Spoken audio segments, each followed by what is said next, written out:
Hello everyone, my name is Gayatri. I am your faculty, economics faculty in ज्ञान सागर institution.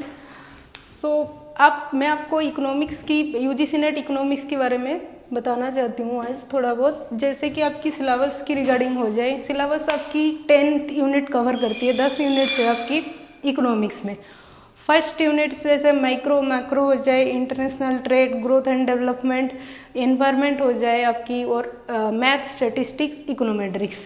तो आपको जब आप प्रिपरेशन करोगे, आपके पास 3 मंथ बाकी है अभी. तो 3 मंथ में आपको 1 मंथ आप मतलब पूरे स्किप करके वो कर लेना, सिर्फ आपको नेट की प्रीवियस ईयर पेपर के लिए. प्रीवियस ईयर पेपर अब 2018 से लेके 2024 दिसंबर तक का आपको वो पेपर करनी चाहिए नेट के लिए. तो उसके लिए आपको पहले सारे टॉपिक 10 यूनिट की आपकी थोड़ा बहुत क्लैरिटी होनी चाहिए, कॉन्सेप्ट क्लैरिटी. तो उसके बाद अगर आप पेपर अप्लाई करते हो, जैसे पेपर शुरू करना चाहते हो, तो उसके बाद आप प्रैक्टिस टेस्ट, मॉक टेस्ट वो सब अप्लाई करके लगा लो, ठीक है. पर उससे पहले आपको कॉन्सेप्ट क्लैरिटी होना चाहिए. तो पहले मैं आपको थोड़ा बहुत डेमो जैसे बताना चाहती हूँ माइक्रो इकोनॉमिक्स के बारे में.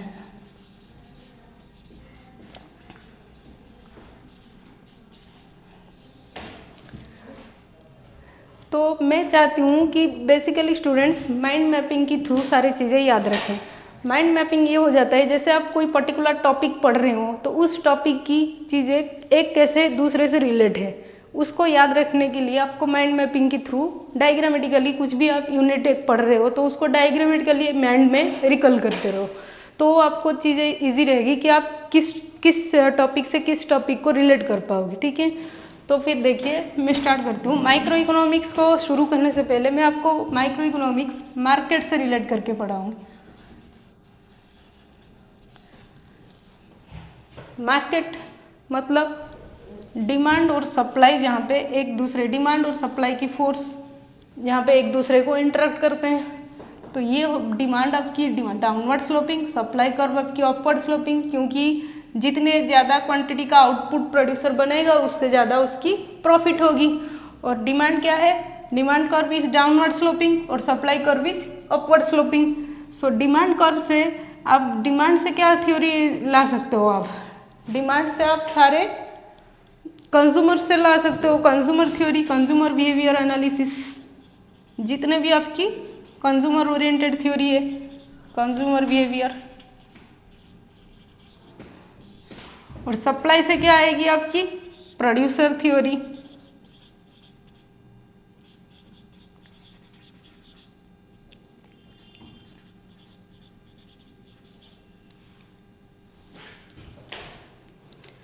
तो प्रोड्यूसर से लाने से पहले मैं आपको ये बताना चाहती हूँ कि ये स्टार्टिंग कहाँ से हम करें कंज्यूमर बिहेवियर से.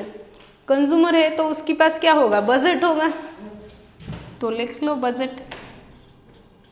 और बजट है तो क्या होगा, वो गुड्स खरीदने जाएगा, बजट से वो गुड्स खरीदेंगे कंज्यूमर्स. तो गुड्स से क्या होगा, एक्सचेंज होगा. क्योंकि आप किसी पर्टिकुलर चीज़, सपोज कर लो मैं कोई पेन या मार्कर खरीदने गई मार्केट में, तो उसमें क्या होगा, मुझे पैसे देने हैं, एक्सचेंज होगा तभी मैं गुड्स लाऊंगी. तो बजट हो गया, गुड्स हो गया, एक्सचेंज हो गया. एक्सचेंज से क्या होगा आपकी, एक्सचेंज से आपकी कंज्यूमर की यूटिलिटी मैक्सिमाइज होगा. यूटिलिटी मैक्सिमाइज होगा,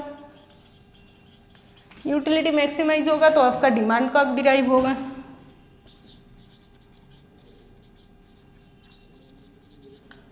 वैसे ही आप सप्लाई कर्व को ले लो, प्रोड्यूसर की थ्योरी है. सप्लाई कौन करते हैं, प्रोड्यूसर्स. तो प्रोड्यूसर्स को कुछ भी स्टार्ट करने से पहले प्रोडक्शन, उसको किसकी ध्यान रखना चाहिए, कॉस्ट की, कि उसकी कॉस्ट कैसे मिनिमम हो, और तो उसकी प्राइस भी प्रॉफिटेबल रहेगी उसके लिए, ज़्यादा बेच पाएगा वो, तो ठीक है.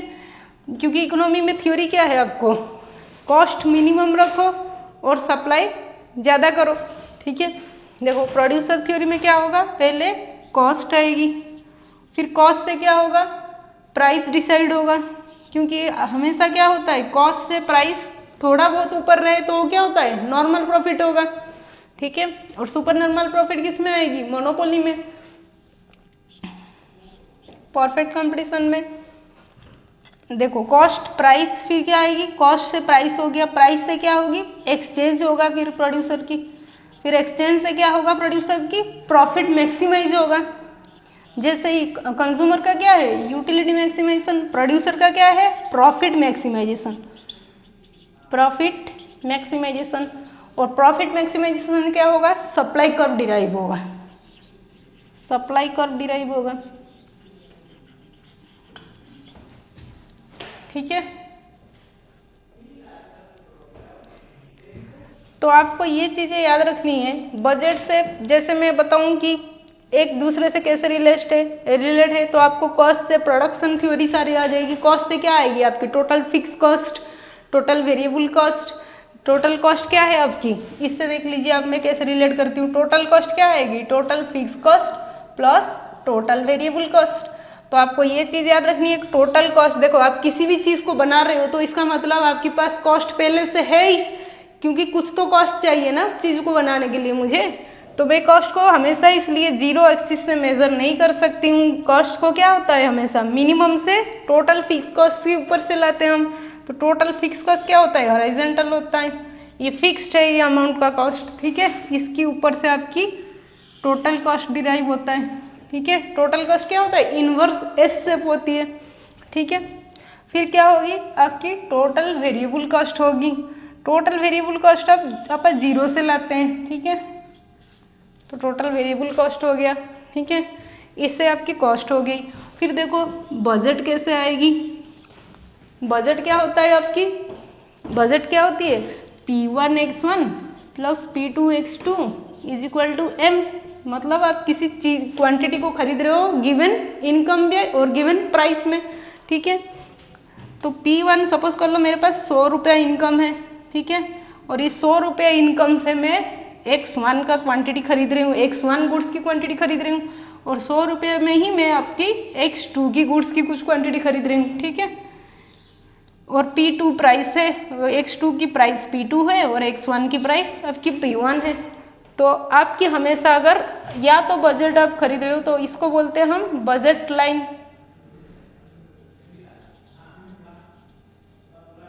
अब दूसरा क्या है, बजट कांस्टेंट होता है। क्योंकि कांस्टेंट कैसे होता है, अब हम मैथ में जब पढ़ेंगे ऑप्टिमाइजेशन थ्योरी, उसमें क्या होगी आपकी लैग्रेंजियन फंक्शन आ जाएगा, लीनियर फंक्शन आ जाएगी। तो उसमें क्या आएगी, लैग्रेंजियन में आपकी सब्जेक्ट टू जो रखता है वो क्या होता है, एक सब्जेक्ट टू होता है। जैसे कि मैं बता दूं आपको, कोई फंक्शन हो और यहाँ पे x1 हो, x1 की वैल्यू आपको 3 दे रखती होती है, तो वो क्या होता है, एक ही वैल्यू होती है लैग्रेंजियन में।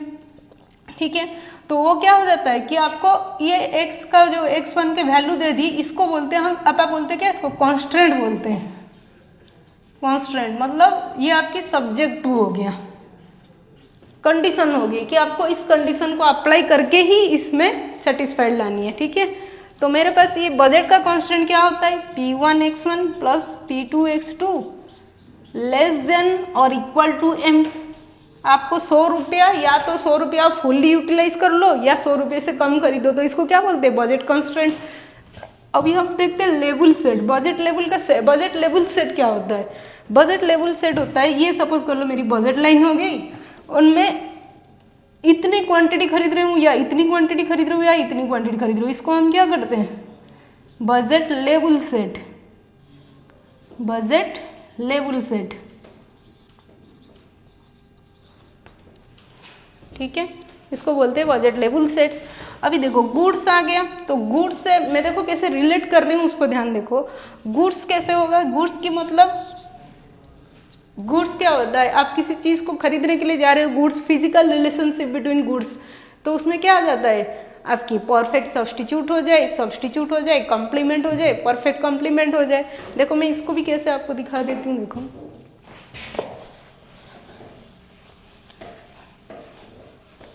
देखो गुड्स मतलब आपकी चॉइस पे डिपेंड है वो, तो चॉइस देखो, चॉइस आपकी दो पार्ट में डिवाइड है, चॉइसेस आपकी दो पार्ट में डिवाइड होती है। एक तो हो गया आपकी utility maximisation,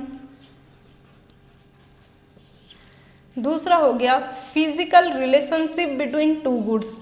physical relationship between two goods, between two goods.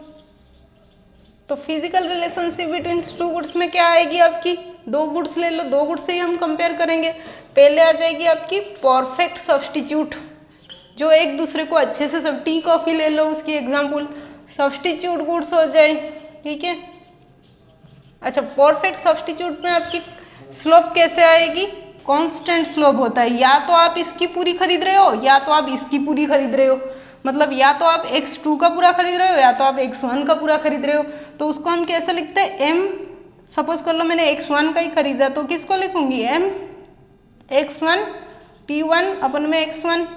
तो देखो इसमें अगर मैं सिर्फ x2 का खरीद रही हूँ तो क्या करूँगी, इसमें कैसे लिखूंगी, 0 हो गया, और ये क्या खरीदूंगी, मतलब इसका ले रही हूँ मैं, x2 का ले रही हूँ m बाई x1, तो मतलब या तो मैं इसको खरीदूं या तो मैं पूरा इसको खरीद रही हूँ, ठीक है।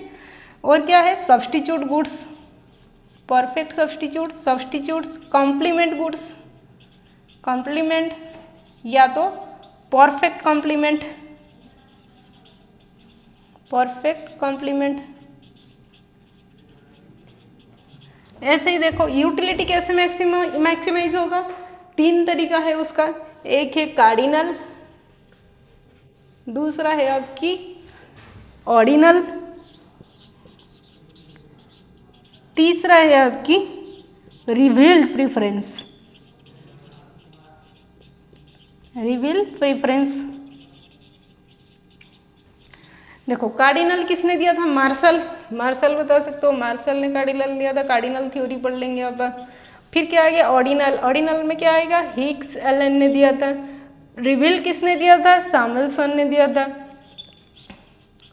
तो ये क्या हो गया आपकी लगभग पूरे, देखो मैं पूरा ये लाइन से एक लाइन लिखूं, जैसे मार्केट मैकेनिज्म, मार्केट मैकेनिज्म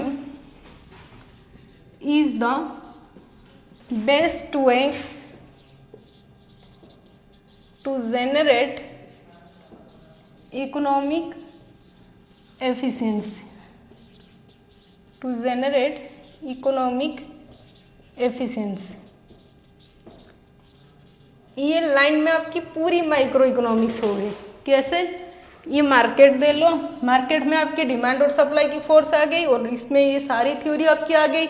और क्या हो सकता है मार्केट में आपकी, परफेक्ट कंपटीशन ले लो आप, परफेक्ट कंपटीशन से मोनोपोली ले लो, मोनोपोली से मोनोपोलिस्टिक ले लो, मोनोपोलिस्टिक से ओलिगोपोली ले लो, ठीक है, मोनोपोलिस्टिक या तो ओलिगोपोली ले लो। ये सब किस में आ गया, मार्केट में आ गई। अच्छा, एफिशिएंसी किस में आएगी इकोनॉमी में, एफिशिएंसी कब आता है, जब आपकी कॉस्ट मिनिमाइज हो।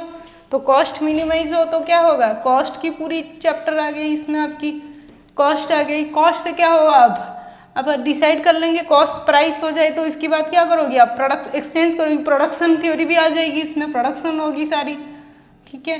प्रोडक्शन से क्या होगा, प्रोडक्शन से आपकी शॉर्ट रन में आ जाएगी वेरिएबल प्रोपोर्शन की थ्योरी, और लॉन्ग रन में क्या आ जाएगी आपकी, law of return to scale, constant return to scale, increasing return to scale, और क्या डिक्रीजिंग रिटर्न टू स्केल, ठीक है। और इसमें क्या आ जाएगी, variable proportion theory, law of variable proportion, total product जब मैक्सिमाइज होगा वो डायग्राम आ जाएगी आपकी, 3 स्टेज आ जाएगी उसमें, first stage, second stage, third stage. तो आपको पता है कि सबसे एफिशिएंसी स्टेज कौन सा होता है प्रोड्यूसर के लिए, प्रोडक्शन करने के लिए, सेकंड स्टेज, क्योंकि उसमें increasing at A diminishing rate होता है, ठीक है।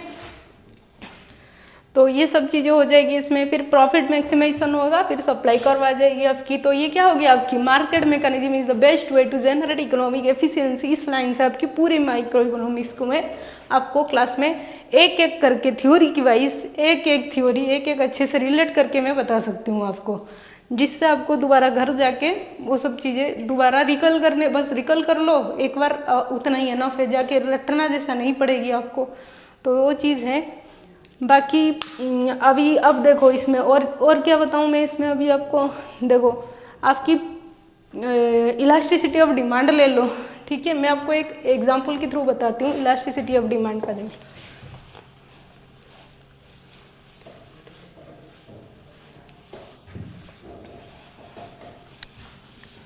क्योंकि आपकी क्वेश्चन जैसे आती है अभी कि एक आपको दे रखा होगा, डिमांड फंक्शन दे रखे होंगे उसमें आपको डिमांड का मतलब एक्स जैसे दे रखी होगी, एक्स की वैल्यू दे रखी होगी उसमें, और अगर उसकी प्राइस डिक्रीज करके आपको इलास्टिसिटी ऑफ डिमांड निकालने के लिए बोला होगा तो उसको कैसे निकालोगे आप। अब उसका एक क्वेश्चन लेते हैं। सपोज कर लो मैं लूँ यहाँ पे x is equal to 48 minus, क्योंकि मैं चाहती हूँ कि मैं माइक्रो को आपको मैथ के साथ रिलेट करके पढ़ाऊँ, जैसे आपकी रॉयज आइडेंटिटी हो जाए, ठीक है, आपकी जो मार्शलियन इनडायरेक्ट यूटिलिटी फंक्शन हो जाए, मार्शलियन डिमांड फंक्शन से आप कैसे निकालोगे कन्वर्ट करके, हिक्सियन और मार्शलियन से कैसे कन्वर्ट करने हैं, वो सब चीज़ें मैं आपको डिमांड और सप्लाई जैसे ही डिमांड की थ्योरी पढ़ाते जाऊँ, हिक्सियन डिमांड फंक्शन आएगा तब मैं उसको रिलेट करके मैथमेटिकली भी पढ़ाते जाऊँगी आपको, ठीक है। तो x is equal to suppose कर लो, ले लो आप 48 माइनस 3p का स्क्वायर, ठीक है, और फिर p की वैल्यू दे रखी होगी आपको, ये क्या हो गया आपका गिवन दे रखा है, गिवन ये आपका क्या हो गया ओरिजिनल डिमांड फंक्शन, तो प्राइस आपको 3 दे रखी है इसमें, और x की वैल्यू दे रखी है आपको 21, ये आपका क्या हो गया ओरिजिनल डिमांड फंक्शन हो गया, ओरिजिनल डिमांड फंक्शन हो गया,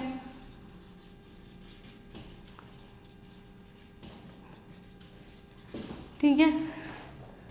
तो आपको ये दे रखा है कि प्राइस डिक्रीज हो गया, प्राइस डिक्रीज हो गया, प्राइस डिक्रीजेस बाय 4%, ठीक है, प्राइस डिक्रीजेस बाय 4%। तो न्यू प्राइस क्या हो जाएगी आपकी, न्यू प्राइस क्या हो जाएगी, न्यू प्राइस किसको बोलते हो आप, ओल्ड प्राइस माइनस कर लेते हैं हम, जितने भी परसेंटेज से आपकी प्राइस डिक्रीज हुई है, देखिए new price is equal to old price minus आपकी ये कितनी डिक्रीज हुई है, 4% डिक्रीज हुई है, 4% of old price, old price कितनी है मेरी 3, तो 4% ऑफ ओल्ड प्राइस, इसको माइनस कर लूँ तो मेरा क्या आ जाएगा न्यू प्राइस, ठीक है।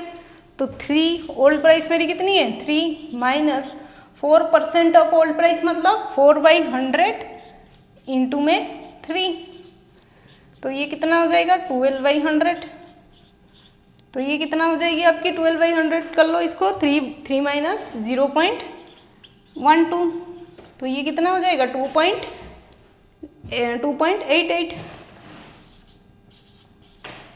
ये आपका क्या हो गया न्यू प्राइस। फिर मुझे क्या करनी थी आपको न्यू डिमांड एट प्राइस, अभी डिमांड क्या हो गया न्यू डिमांड हो जाएगी, प्राइस चेंज हुआ मतलब डिमांड में भी कुछ थोड़ा बहुत चेंज होगा, तो new demand at price P is equal to मेरा कितना है 2.88 है, तो लिख लो इसको new demand at price, new demand at price P is equal to 2.88, मेरी ये आ गई। अब मुझे क्या करनी है इसमें अप्लाई करनी है मेरी P की जो वैल्यू आया है, तो x is equal to 48 minus 3p का स्क्वायर, तो 48 माइनस मेरी P कितनी आई है जो नया प्राइस है 2.88 का स्क्वायर, 3 इंटू में 2.88 का स्क्वायर, तो इसको क्या करोगे 48 माइनस 3 इन 2.88 का क्या जाएगा 8.2944, 8.2944, तो इसको माइनस कर लो, इंटू करोगे कितना आ जाएगी 3 इंटू में 8.2944 कितना आ जाएगी आपकी 24.8832, इसको आप माइनस कर लोगे तो कितना आएगी आपके पास 48 माइनस 23.1168, ठीक है। ये मेरी क्या हो गया न्यू डिमांड एट प्राइस, इतने में जो न्यू प्राइस आई है उसमें मैंने डिमांड निकाल दी मेरी। अब मुझे क्या बताना है चेंज इन डिमांड, मेरी डिमांड में चेंज कितना हुआ है, change in demand is equal to जो मेरी ओल्ड यहाँ पे कितनी थी ओल्ड डिमांड में मेरी 21 थी एक्स की वैल्यू, तो 21 से मैं कितने को माइनस न्यू कितना आया यहाँ पे न्यू डिमांड कितना आया 23.1168 माइनस 21 जो मेरी पुरानी डिमांड थी, तो माइनस कर लूँ तो मुझे क्या मिल जाएगी चेंज इन डिमांड 3.1168 माइनस 21, तो ये कितना आ जाएगा 20 कितना आ जाएगा ये 3.1168 माइनस 21, तो ये कितना आ जाएगा मेरा 2.1168।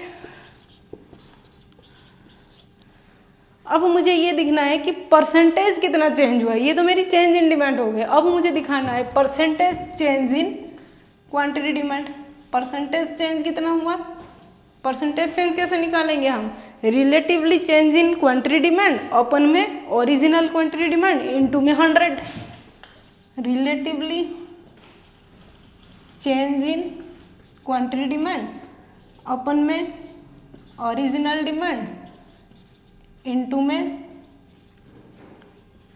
100, तो ये कितना हो जाएगी मेरी रिलेटिव चेंज मेरा कितना हुआ 2.1168, 2.1168 अपन में ओरिजिनल डिमांड कितनी है मेरी 21 इनटू में 100, तो ये कितना आ जाएगा मेरा 0.1008, ये हो जाएगी आपकी 0.1008 इनटू में 100 इज इक्वल टू क्या हो गया 10.08%। ये आपकी हो गई relatively change in quantity demand. हो गया बस हाँ हो गया या फिर मेरे कहने में नहीं बस इतनी दिन तो करनी थी।